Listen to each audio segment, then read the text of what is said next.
My grandfather, right? We're going back to my grandfather for a second. He made membership memorable to a whole lot of people in his communities. Imagine my grandfather was a young, snazzy-looking fellow like the one that's there.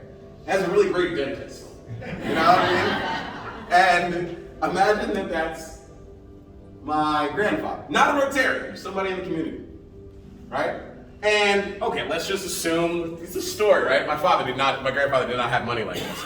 Let's assume this influential person in the community has a good amount of money. They're not even retired yet, sir. They're not even retired yet. They just have a stack of money. They're just throwing it out the window to everybody just because they have a lot of money.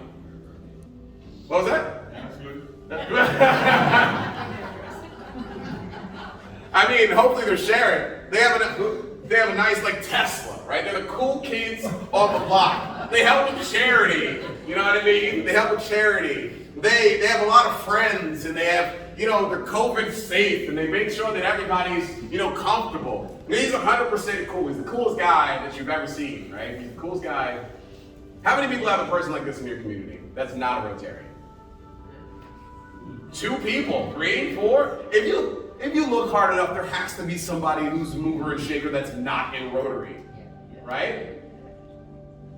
Right? Yes. Okay, so imagine though, you're going up to this person, doing all these cool things, has all this happen, and you're like, hey, Mr. Nelson, how's it going?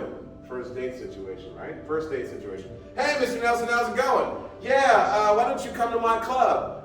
Yeah, this is exactly what's going to happen is the perception for Mr. Nelson is going to be, why would I join your club? I do all of this already.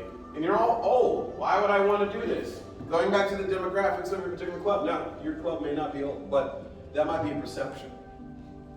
This is an opportunity to create partnerships, and this is a great example of when a partnership was created. If you want to go back into what the cause can be and the relevance, if you already have somebody who's a mover and shaker in your community, that's an easy win. Connect with somebody who has the resources, enable them, empower them, make that relationship, build it even better, and they'll make them even look better, which makes you look better. The relevance goes sky high. This is very similar, not the same, but very similar to this. When you have what you're fighting for, the cause, when you have Rotary, that's there, that's your role, and then you have the organizations that you're partnering with. On top of that, I learned that not only did they work with the police, but they also work with a bunch of other organizations in the community that already handle domestic violence. And Rotary became what Rotary is meant to be, the little cog that brings everybody together to actually create change. They did not have to own the entire process. The partnership piece, which what my grandfather did extensively, was something that I encourage you all to look into. Partnerships are an easy way to get through it.